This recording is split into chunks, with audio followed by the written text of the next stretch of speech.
Good afternoon, everyone. We're going to get started. I'd like to welcome everybody to the final session of the Cornerstone Conference. This is our town hall on girls in education, equal access.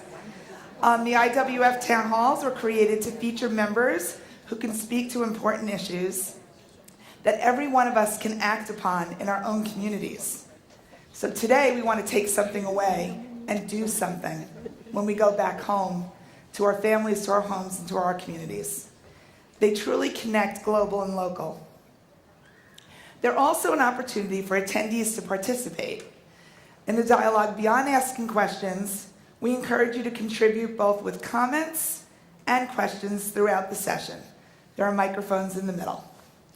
So I'd like to start by just saying, educate a girl, you empower a nation. Worldwide, it's estimated that 130 million girls are out of school. The majority of them in sub-Saharan Africa and Southern Asia. What's stopping them? A number of factors. Poverty for one, violence for another. By now, we all know that what the Taliban did to Malala, and we've seen what's happened in Nigeria with Boko Haram kidnapping thousands of girls. Another important factor is child marriage. 15 million girls a year are married before the age of 18. And then they're forced to take on the traditional roles of motherhood and caretaker in the home, meaning that more than likely, they never go back to school. And yet we know that if girls had equal access to education, we could all but eliminate childhood marriage. Estimates show that if all girls had access to secondary education, child marriage would drop by a whopping 65%.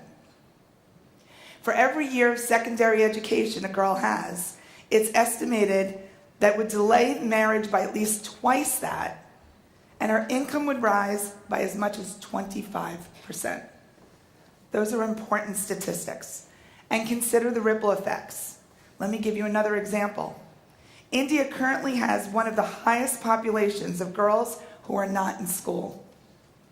If India enrolled just 1% more girls in school, the country's GDP would rise by $5.5 billion a year. A woman who is educated is twice as likely to send her children to school as a woman who is not. This continues the cycle of education. It continues the cycle of economic improvement for families, communities, and countries. It actually has a name. It's called the girl effect. We've all heard that. Educating girls is imperative. So how do we overcome the challenges to get more girls in school and actually keep them there? It's a question of NGOs, philanthropists, governments, educators, and many of us in this room. We've all been trying to answer this for so many years. So I'm thrilled that I'm joined by 3 IWF members who have devoted their careers and much of their lives to this question.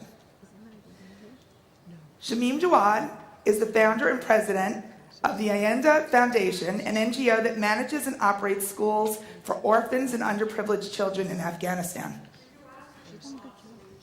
She's coming up now. Oh, come on up. There we go. She serves on the board of the American University in Afghanistan and has been a long-standing advocate for girls and education and empowerment. Welcome, Shamim.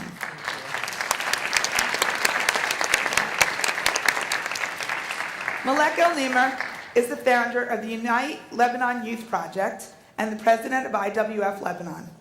Malek started her career as a banker before moving into development work. Providing quality education to refugees is part of the equation she has been trying to solve for the last 30 years. Welcome, Malek. And Tatsi Mamela. She's a business leader and an education activist. She is currently Chief Strategist for Africa at Dallas-based Higher Ed Partners. Her passion for education started because she had to leave her homeland. It's an amazing and inspiring story of determination and will that you will soon hear. Please welcome Patsy.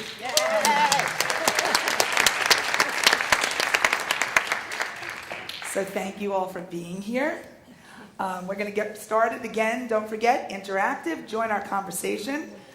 First, I mentioned some of the reasons why girls are not in school. Poverty and violence being the biggest factors. Shameen, let me start with you.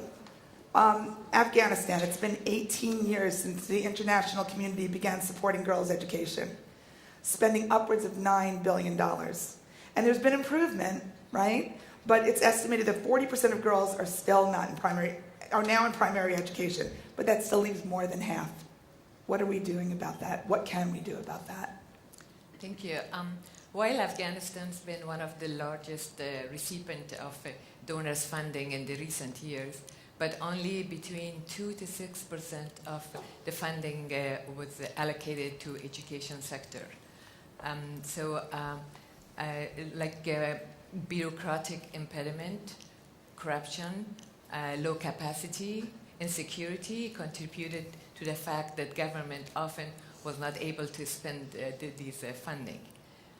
However, in the past 18 years, the government of Afghanistan, with support of the international community, has made many significant progress in educating girls.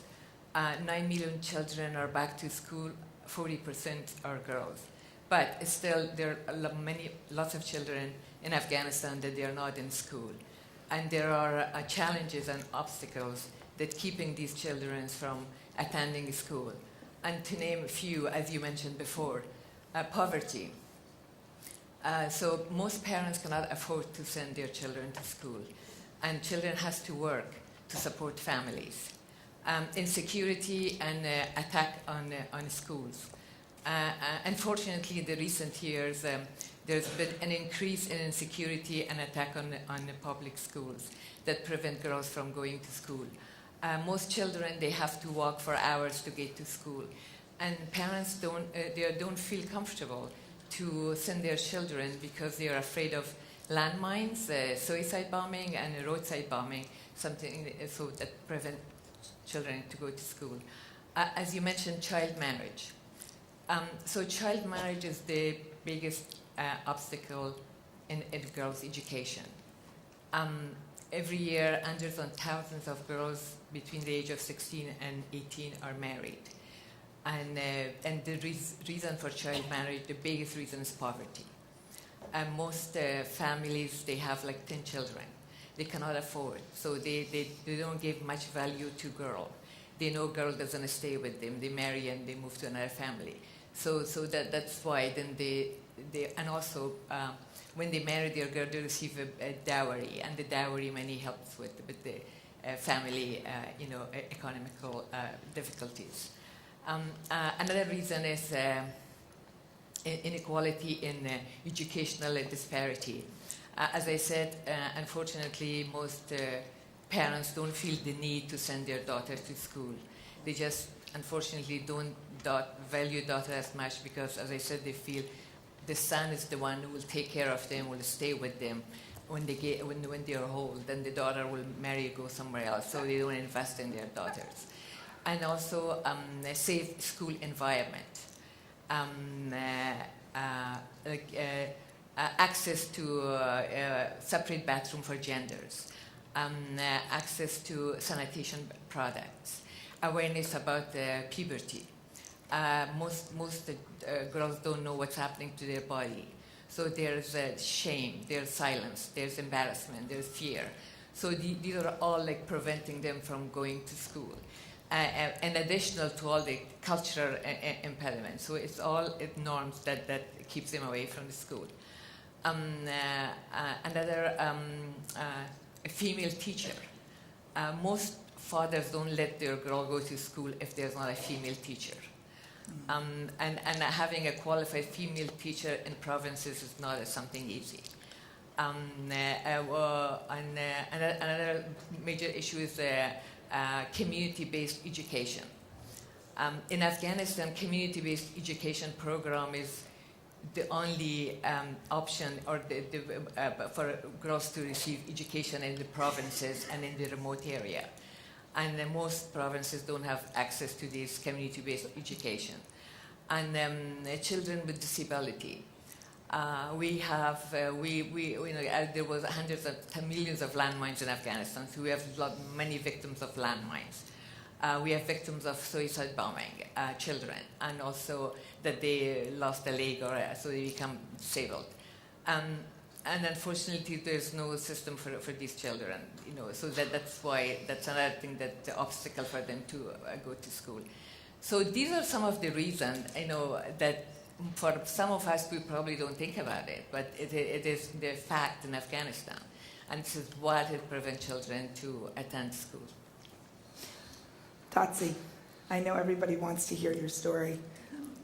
Will you tell us a little bit, share with us today? I was privileged to leave South Africa at a very early age, and I call it privilege today. I didn't consider it as a privilege at the time. I left South Africa when I was 16 because I was involved in the student movement. And because I was involved in the student movement, it became impossible for me to continue with my education. But more so, because of fear of being arrested or killed, I therefore had to leave the country. The things that motivated me when I left the country to ensure that I also get education was that I came from a very poor background. My mother was a domestic worker, and my father, when he first came to Johannesburg, was actually working as a gardener, even though he had been educated. And my mother had always said, the only thing that will take you out of poverty is education. So when I reached Swaziland, for me it was very important as I engaged and had dialogue with the other students. And other students were saying, we have to take over the country using the barrel of the gun. And the question I kept on asking was, what are the other options? And the option that I saw, having come from where I had come from, was that we can use the gun in one hand and use the pen on the other hand. And I think that's what has helped me to be able to continue to contribute to the development of my country today, contribute in different spaces where I'm currently contributing, to an extent that a number of years ago, I found a little girl, again because I understand the importance of girl education. I found a young girl that I took from a children's home. She was 4 at the time, she's 16 today, and it was exciting to hear the discussions about the importance of making sure that we help our children in broad terms to ensure that they contribute not only in terms of understanding that STEM education is important, but also that they get involved in creative arts. She's creative, she's excited about life, and I feel bad when I look back about the fact that I have boy children who unfortunately have not had the advantages that she's had, because I had to leave, particularly my eldest son, when he was at a very young age. And sadly, I know that it's not a discussion for today, because of extreme anxiety that he's experienced. He's an addict, continues to battle with addiction for the past 21 years. And it's difficult for him to resolve his issues because he feels that his parents left him behind because they thought the millions in South Africa were more important than he was.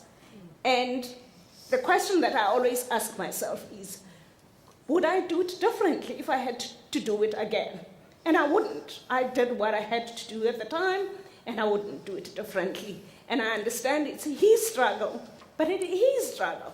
I've had my struggle and continue to battle along with my struggles of continuing to contribute in the development of my country, whichever way I can. So that's my story. The sacrifices that one makes for the greater good, right? It's an incredible story. One of the UN's Sustainable Development Goals for 2030 is education for all. It's a lofty goal. How do we get there, Malek? Well, Unite Lebanon Youth Project, our NGO's mission is to empower marginalized children, youth, and women living in Lebanon with the skills and knowledge they need to become active agents of change for a better tomorrow without any discrimination. So ensuring girls get quality education that will help them get to higher education is one of the pillars of our work. And needless to say, education is one of the fundamental human rights. All our programs that are offered to different age groups across Lebanon to marginalized communities, be it coding for girls, math for excellence, or a program that works with children who are at the risk of dropping out, are all geared towards improving the retention rate. We make sure that not only the excelling students we work with closely are better prepared for university entrance by offering different programs that bring them to par with their more privileged peers, but we also work very hard on motivating those that are not the highest achievers. It's really one thing to boost the numbers of girls getting that primary education, but what are we doing to keep them there and keep them getting the education that's so important? In many post-conflict or conflict countries, teachers themselves aren't as educated as they need to be. They've barely completed their secondary education. What can we do to improve these standards to educate our educators? Totsi, we'll start with you. I think, considering where we are with the opportunities that internet provides, there's huge opportunities that we need to help, one, the regulators understand the other alternative modes of education that exist so that we can take advantage. For example, when I left the country and went to Swaziland, I didn't have enough money to be able to go to school. So the alternative that I had was to actually register for distance education. At the time, interestingly, we used the postal services for me to get my material to be able to study. And later on, when I did my master's degree, I did my master's degree using part-time study. I was a guerrilla at night, and during the day, I actually studied. I was fortunate that I had a group of people that I worked with at the time that provided support when I had to go, for example, travel to Swaziland, infiltrate soldiers inside the country, or take money inside the country, or take guns inside the country. I knew that when I come back to school, I will have support because I had good people that I studied with. And I believe today the other alternative that we have is actually online education. Yes, when we talk about areas of conflict, it's very difficult because they may not even have the basic needs for us to talk about internet access. But as we had today, as the discussion was taking on about AI and the 4G that is going to exist in future, I think it does create opportunities even in areas of conflict whereby we can ensure that girls can be able to go to school without necessarily having to live the areas physically, but access education without having to leave their homes and without having to go through the landmines. Even in areas where you find that students are living in refugee camps over time, when we can provide not just the basics, but access to internet, we can then be able to provide that support. And I honestly believe in that, and I'm saddened by the fact that not many governments understand that the issue of access to internet is of critical importance, but the other important thing is to make sure that we accredit the institutions, educational institutions quicker, but also we educate the educators so that they can be able to develop and design solutions so that we can be able to enable access to education without people necessarily leaving their homes. Yeah. Shamim? Well, I think there are many issues, and one issue is just not the qualified teacher or quality education, it's also low salaries, which I think, and I look in the context of Afghanistan. The teacher's position doesn't perceive as a respectful position, unfortunately. It's not doctor or engineer.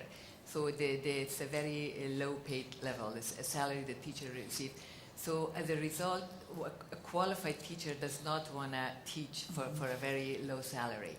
Like in Afghanistan, someone who's qualified, has qualifications, rather work for an NGO, be a driver, than be a teacher, because they can make more money.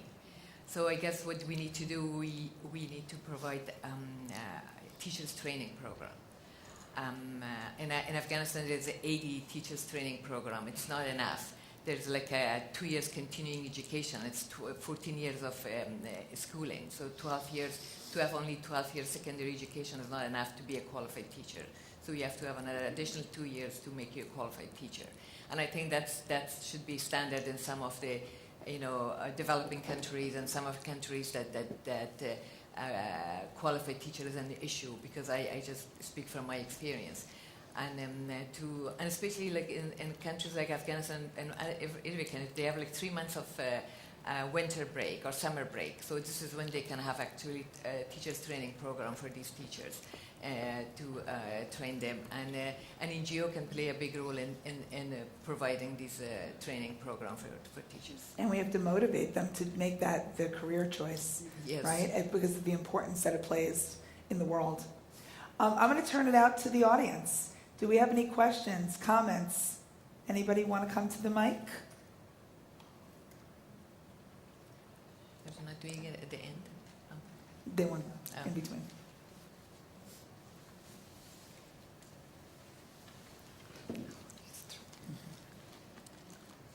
If we could have access to education in all parts of the world, how would we change the present curriculum? I'm from Canada, and it is not what I would call a very woman-centered educational curriculum in the various provinces.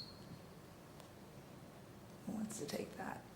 I think let's take another questions first. Does the question change the curriculum? Yeah. How would we change the curriculum?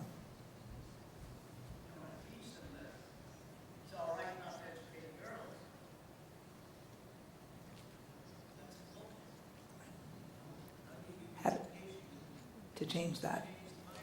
Well, you can use education to teach parents, let parents bring awareness that it's important to educate your girls. Because once your girls is educated, and then girls can have income, girls can have a job, and then can support the family with that. And also to perceive a girl like as a boy is as important. I think this is what you mean to change this curriculum in the school system, or just to, because I'm not. For instance, in your teaching science and chemistry, some of the examples you give of chemists being women as opposed to always men. So they see We possibilities. can't hear. So that you can get the girls motivated, the families motivated to have the girls come in and do the jobs that the men have, that the boys have. So they get the education like the boys are getting, so that they get to do these kinds of jobs. So I think the question you are raising is a very important question. For example, we had a movement in South Africa a number of years ago whereby young people were saying, we understand that you want to teach us about what they do in the US and the UK, but what about what is happening in Africa? Are you teaching us to role model what our needs are as compared to the needs of other countries? Role model the education that's required in other countries, and we cannot help our own countries. What is it that we do to ensure that we understand better about the fact that we're connected as a continent, an African continent, before we can help other people, so that we can help each other? And the issues of education should not only relate to whether we enable people to have access. As they were talking about the issue of artificial intelligence, is that once girls are not involved in not only in STEM, but in understanding that not only is STEM that you require, but also to be able to be involved in art, that a combination of both is what is going to create better communities and more sensitive communities. The fact that in our schools we don't teach our children about the importance of the continent. And for example, for myself, having understood what the African continent did for us as South Africa, it pains me when I see xenophobic attacks actually happening, because I understand that before we were helped by Europe and we were helped by the anti-apartheid movement everywhere else. We were helped by the Africans that helped us understand that because we are where we are, it means we can only get better if they help us get better, because it therefore meant that a better South Africa would create a better continent. And it saddens me today that we haven't done enough to educate our people. Yes, I understand that people will think about the fact that they may not have jobs today and blame it on other people, but that we did not educate our own people on what the continent has done for us. And we always look up to elsewhere in terms of what are the things that we need to do before we can look up to each other and see how we can support each other. So the issue of do we understand what the needs of our communities are also become of critical importance before we can talk about education for the sake of education. Help at home first. Next question. Thank you very much. It's more a comment and to get the panel to respond to that. When you opened your opening remarks, you mentioned that you educate a woman, you educate a nation. My big question right now is the status of the depth of application of that. And why am I saying that? I'm actually challenging us to say, how fortified is the value chain?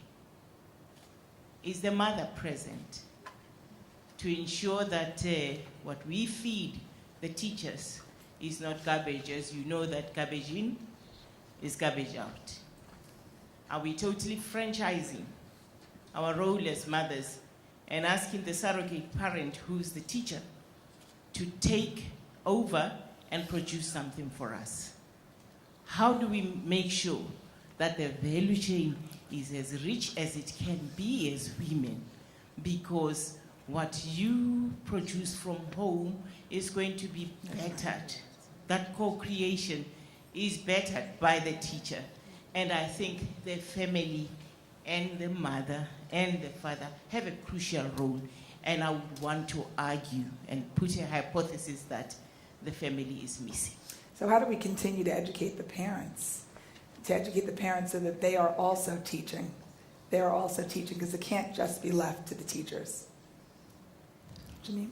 Well, in Afghanistan, in the remote area, community-based education is for the parents. Because these are like our adult illiteracy programs. So then we do that to not educate them to teach them how to read and write, but also to educate them about the value of education for their children. Because when a mother is educated, then they'll send their daughter to school. So this is how we need to start from the area that we're missing education. In the cities like Kabul, there already are programs. But it's the provinces that the major issue in Afghanistan is that we have many provinces, many remote areas that they have no access to education. And we are working on that. And this is a little bit difficult, but I'll see what the colleagues say based on their experience. We include the parents of the children that come to our programs because we feel that you need the involvement of the parents in the simplest sense. For example, we teach the kids to say please and thank you, right? And then they go home. And then the father asks for a glass of water, and if the little boy, the girl says, well, where's the magic word, he would probably slap her. So then you feel that you've actually harmed the child. So we have special sessions for the regular sessions for the parents, so they understand what we're doing, and so that they become part of the support that we give the children. Yeah. So it's education for them as well at the same time. Tatsi? There's an interesting project that was done by one of the women who's also a member of IWF, which was about teaching parents how to read and write, because in instances where a parent cannot read and write, how then do they support their kids? But what was interesting at the time is what was important to the grandmothers in rural areas was for them to be able to read the Bible, which for us we may not think is a big deal, but that's the starting of being able to read. And there was also another project that was called the Read Project, whereby the schools that were read by the children at the schools, they took them home and read the books together with the kids. Because if you can't read and write, it becomes difficult to come and add on other issues that relate to pedagogy, that relate to how do you actually create content when you teach. The other opportunity that we have is now, because we have technology again, there's opportunities of using videos, of using storytelling for us to be able to help the teachers, the parents be able to understand as to what it is that they can do to support the children. But again, I think the key is for us to make sure that our regulators understand as to what it is that we need to do to enable our parents also to be able to understand things that they need to do that relate to health, that relate to how do they support their children. And because there's videos, I think it does To teach them, then to support the education that we're teaching our children. Next question. My name is Dolores Connolly. I'm with IWF in Chicago. My question is really related to the vast number of children who have been displaced and whose lives have been disrupted through, in many areas, but particularly in Lebanon, and the large number of refugees you've absorbed. And my understanding is that it's never going to be adequate, but that there is support there for the grade school level or the younger level of children, at least in getting the basics down. But when it comes to that middle level or teenage level, there's a huge chasm of lack of access or programming of any sort. And first of all, I salute each of you for your incredible dedication to this initiative, because unfortunately, the trajectory of those children is very frightening if you think of what it's going to look like 20 years from now. So my question particularly to, I'm sorry, Malek, thank you, is twofold. One, how has it changed in your 25 years of what you've seen on the ground?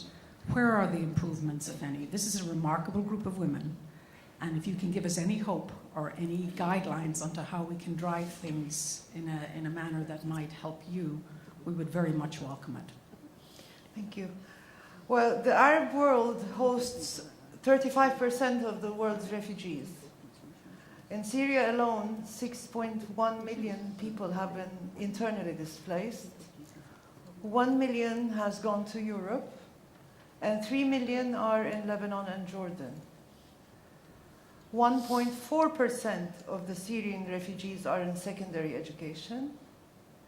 5.8% of Syrian and Palestinian refugees are attending university. Quality and relevance is another issue. So it's a very dismal picture. And the lost generation has really become a reality, that this pipeline that feeds youth from primary to intermediary to secondary has broken. So personally, in my mind, there is absolutely no doubt that the only way out of the misery of a life in a refugee camp is through education. And quality higher education, particularly, plays a critical role in situations of forced displacement, because it's a means for the young refugees to equip themselves with the tools they need to become self-reliant and to build a future for themselves. Along with it comes social integration, economic independence, economic contributions to the countries of residence, developing human capital, human and social capital for peaceful building. But of course, the most important thing is that none of this should be accomplished at the expense of the host communities. So it's a very delicate balance. And like I said at the beginning, I mean, the numbers are not looking promising at all. Has technology played, I mean, if we can accept the numbers for a moment and shouldn't accept them, but I'm curious to know, I mean, the challenge is very large. Have you seen technology like, and I don't know the level of these children or how well they were educated before, like Khan Academy or some of the other tools that we have available in our world, that the kids are actually having access to so that we could support something tangible that might help them? Well, there is a lot of programs of blended learning or online learning that are out there and available, but the problem is access to them. Because when you imagine a family of 8 living in a shack that's been put there by UNHCR, and they're given $100 a month per family and I believe $25 per family member, and they have to pay rent for that plot of land to the owner of the land, and they have to pay for electricity and internet, and feed the family with what's left. I cannot imagine the father of that family making his daughter's access to online education a priority. See, we have to understand where these people are coming from. I mean, it's fine when you're living, you come from a lower middle class family in a city and you don't have access to university, you work during the day, you have online education, you get your degree in the evenings, but that's not this is not the condition these people are in. So my personal opinion is that we have to offer them much more than that. Thank you. Along the same topic, along the same lines, and then we'll get to the next question. Shamim, how can NGOs be more effective? I mean, a lot of money has been poured into the building of the schools, but is the infrastructure keeping up with the building of the schools? Well, NGOs are playing a significant role in providing access to education for children in Afghanistan, especially in the remote area. And NGOs are tackling some of the issues that we talked about it before, as like a distance, a female teacher, an issue. And I can speak from, and also NGOs is the key role of NGO is to provide sustainability with their programs and to involve the community. And it's very important when an NGO goes to a country, wants to help or rebuild a project, they have to involve the community, they have to ask the community, they have to ask for the need and what is the need, and based on the need, because most of the time NGOs goes and they start something and they don't have a follow-up on their programs, and then their programs are not successful. And I can speak from my experience when we decided to build a school in Bamiyan. So I already decided that we want to build a school in Bamiyan. Bamiyan is our remote province in Afghanistan that the people are very underprivileged, very poor. And the governor of the province is a woman, the first female governor. So I already know that I want to help this province and I want to help the female governor. So I went and I had a meeting with her and I said, I want to help you. How can I help you to have a program for you that help the community? And she already knew that I'm interested in providing educational program for children. And then she said, well, here, build the orphanage for the orphans. And this is something I want to do. So then we went and she gives me land. So she provided the land and I built the school and we built the orphanage, a concrete building, 2 stories with 24 classrooms. Like we provide everything for them. So that was and it's been 10 years I'm running the program, and it's very successful because I involve the community and I work with them, and that's why it's working. And you're teaching them as you're teaching the children. Yes. Next question from the audience. Yeah, well, my actual question before, I'm not going to bother with having heard the Malek story, because I'm not familiar with too much of what could be done with that. But in terms of, part of it was asking, same previous person who asked a question asked about the use of technology, whether you've actually been able to ascertain the value of that. And part of it also goes with educating the community. Like, children are by nature curious, and if they see things, if they pick up something around, they want to know how it works, they're going to try and play with it. So I'm thinking that part of it is engaging the children in whatever. The NGOs will play a role in this too, in terms of donations and whatnot, and helping them as a family to say, okay, when you flick a switch, a light comes on, but how does that happen? There'll be somebody who will want to know. There'll be somebody who, that's probably not a good example, but somebody who will be curious to want to. And if it is that the parents can be assured or shown that what their children are learning is going to actually help them as a family, then they may be also encouraged to learn, but on a different level, because we can all learn things about one thing on a different level. And the earlier we start with the children. So I was wondering what access there was to technology to assist with that type of thing. Because now in our situations, young children are playing with tablets. They know more about the cell phones than their parents do at 3 years old. And as a result of that, I think things will improve in a Western civilization, more so, I say. Okay. But has that been tested, tried, thought about? What? Have there been any results from that? Yeah. I'm not sure about the situation currently in Lebanon and in those areas as to whether access to technology exists at all. But what's interesting is that over and above technology, there's also, in many other countries, you find that the postal system still works, because we may look at sophisticated solutions in terms of trying to find answers to our problems. But for example, when I did my high school education, I used the postal system.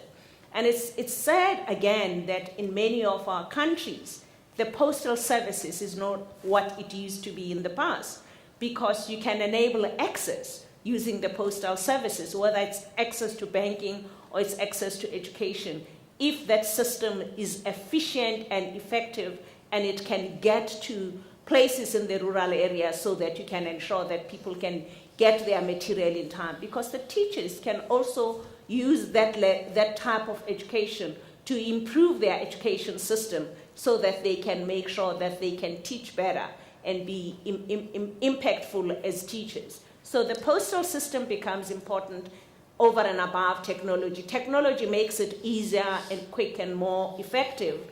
The cloud computing also makes it much, much more possible. For example, in the organization that I'm part of currently, what we do is we work together with public universities to help them take the programs that are in high demand in their universities and in their countries so that they can put them online. But believe it or not, to make universities understand in our context, maybe in the US it's existed for a long time, and in Europe, I think online education is now bread and butter. But in our environments, first and foremost, we have to convince the university that this is a solution that will help them so that they don't have to worry about putting buildings in place and worrying about actually ensuring that there's accommodation and issues like that if they actually enable access to education using technology. So it's a very big struggle. So before you can even talk about the regulators, you still have to convince the universities that this is the direction that will enable them to reach more and more communities. Yes, we understand that in places like in deep rural areas, you may not have a technology enablement, but in one of the programs, I found something quite interesting where the teachers, because they don't have access to technology, they will go during the weekend and drive to a Mag and Bean, which is like go and drink coffee, download the information that they need to use, go back home, study during the week, come back the next weekend when they are supposed to submit, upload. So they do find solutions on their own in terms of how they can ensure that if data is expensive, they find different solutions. But again, the issue of dialogue and making sure that we engage people about the different solutions, but also making sure that the solutions that we provide don't consume too much data, because if it does, it also makes it impossible. And I think a number of systems already do exist whereby we can make sure that it's light, the technology that we use is light, and there's organizations that actually provide support to ensure that in terms of instructional designing, that it's not heavy on data, so that you can make sure that people can have access quicker without having to use too much data. And I would hope that over time we can find those solutions also in refugee camps. And I do understand that when you are poor and you don't have water and you don't have the basic necessities, for one to think about education becomes an even bigger challenge. But education is always an investment, and we can't as countries do one without doing the other. You can't focus on providing water without providing education, because both are important. And those are some of the things that we need to think about as we think about development, to say we can't provide one solution at the expense of education. It's equally just as important. I fully understand, and very, very quickly, not to negate any of that, because it's a huge problem. You have to work from all sides. And I wasn't in any way saying that the postal system wouldn't help or anything like that, you know what I mean? But it's just that there's so many different interests at different levels and different ways in which you can accumulate skills. The little girl could see the postal lady walking with her bag and wonder, how was that bag made? And she could find something in an old skirt of her mother's or something she might be able to be creating. Because education is not just about STEM, it's not about STEAM, it's about life. That's right. Thank you so That's much, right. Louie. You Thank all are you. amazing. Thank you. We're going to take 2 more questions from the audience quickly, and then we're going to round it out. We're coming to a close. Thank you. So I'd like to return to the focus on specifically educating girls, because I think our argument is that by educating girls, we empower women. We make them economically powerful and independent, which seems to us like a very good idea. But if you're in a traditional patriarchal society, that doesn't seem like a good idea at all. It seems, in fact, really disruptive, because the role traditionally of women in those societies is to be subservient, to be under the control of other people, rather than autonomous and able to make their own choices. So I'm curious about, how do you sell girls' education within a context of a society which says we don't want empowered women, we want women who do what they're told. Janine? Good luck. It's not easy. Well, I know it's kind of Afghanistan is perceived like that, but I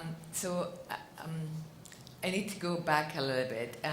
So during the Taliban in Afghanistan, girls were not allowed to go to school, and women were not for 6 years. But before that, there was a kingdom, the government in Afghanistan, and women were educated, and women were part of the society. They were part of the decision maker.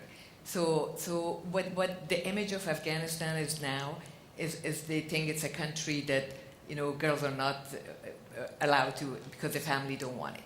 But that's not how it was. So the culture has changed. There's a new culture arrived, a culture of war and a culture of destruction, 40 years of war in the country. So it changed the whole thing.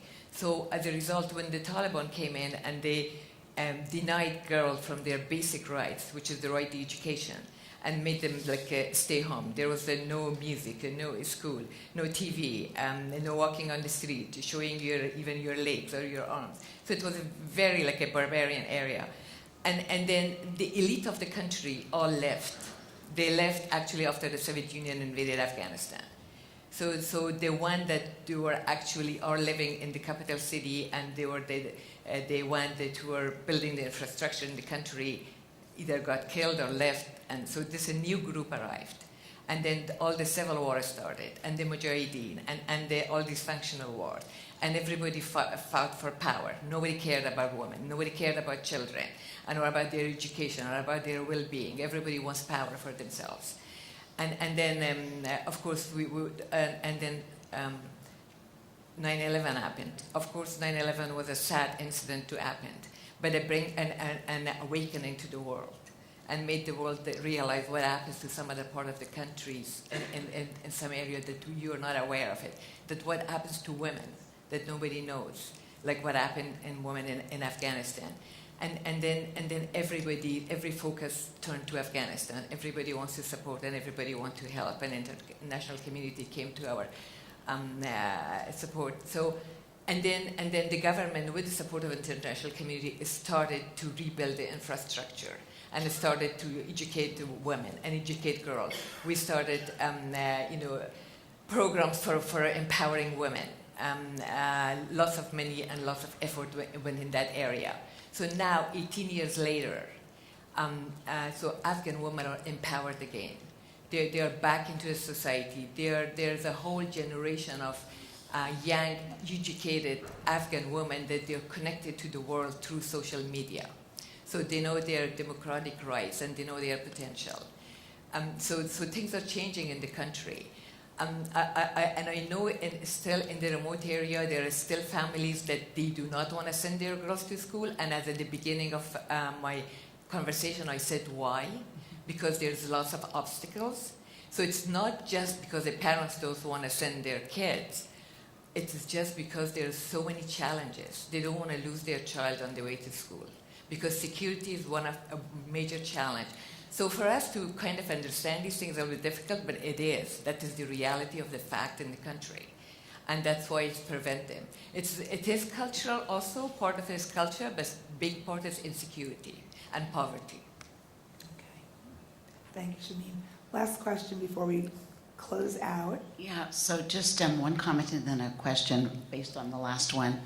In this last year, I've had the privilege to meet many women who've become what I call visionaries in the world.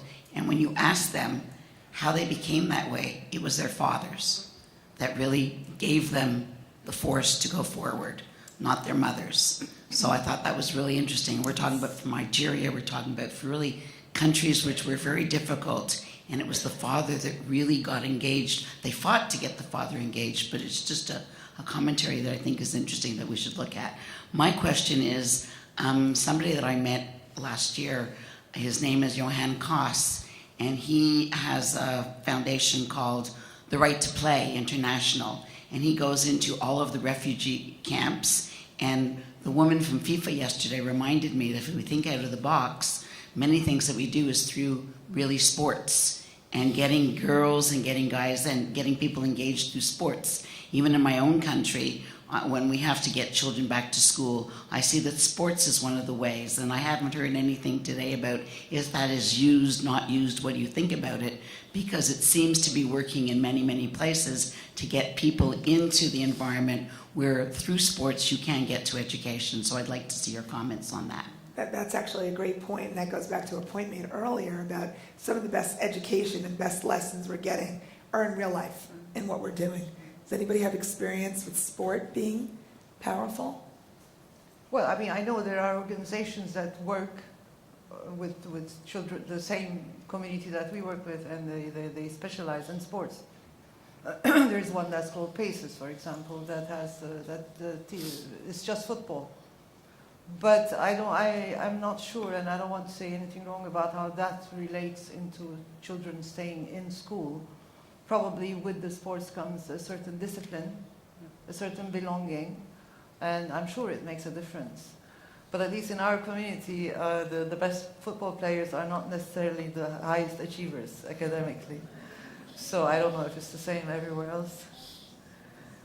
I think the other opportunity that exists is not over and above sport, is actually using culture. Because when we get involved in cultural activities as young kids, we also learn particular disciplines in terms of how do we play with each other, how do we make sure that we also can teach each other things, whether it's gambit steps or whatever it is. So I think those other issues are issues that we need to use to bring education over and above what is regarded as academic, which may be it's sports, it's culture. And also ensuring that kids understand that it doesn't mean that because you are not academically smart, if you are creative, you are not important enough. Right. It's actually interesting. There's one university that has created a program for people that are in your art spaces, because you find that even in organizations, we never make sure that we involve people in our decision-making processes that are actually in the creative space, which is what we need for us to find solutions. So it means it doesn't matter where we are. We need to find other solutions other than what we regard as academic.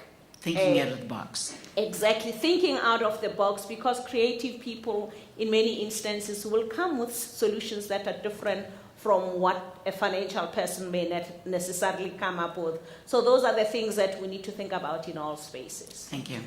One last question, quick. I actually wanted to make a comment that tied it together. Please do. When we had IWF in Israel, I visited a Bedouin community, a women's center, and they started by having a donkey with books on it that went around the community to give books to people.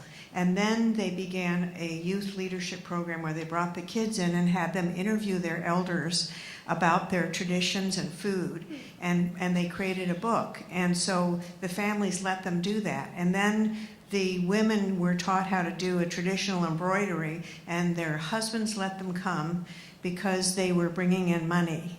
And so they let them do that. And then they followed that up with, in order to collect their checks once a month, they had to attend classes. And so the women, the mothers, were then attending classes and growing their literacy and their independence, and then encouraging their daughters. And out of that community of kids who'd never been educated, 4 of the young women went on to become doctors. It's amazing. And That's amazing. so it built on the arts. It built on starting with something, the motivation that you talked about getting the dads to support it. When they saw the paycheck coming into them, they began doing that. So I think you're right. There are many creative solutions, and if we can start where they're at and what they will buy into and then build on that, it's some wonderful solutions. Fantastic. Someone earlier said, what can we do? And so I think I'll just close it out by saying we've been talking about this. I'm part of an organization called She's the First. She's the First is designed to get girls around the world to be the first in their family to finish high school. And the founder of She's the First said at a meeting that I was at not too long ago, do one thing. So if I can have everybody in this room think about what is that one thing that you will do as a result of this conversation? Is it funding an NGO? Is it connecting someone in a powerful way? Is it telling a story that inspires someone else to do that one thing? So if I as we leave, because we started with a powerful quote, we want everybody to leave with a powerful quote. Let us pick up our books and pens. They are our most powerful weapons. One child, one teacher, one book, one pen can change the world. Thank you. Thank you.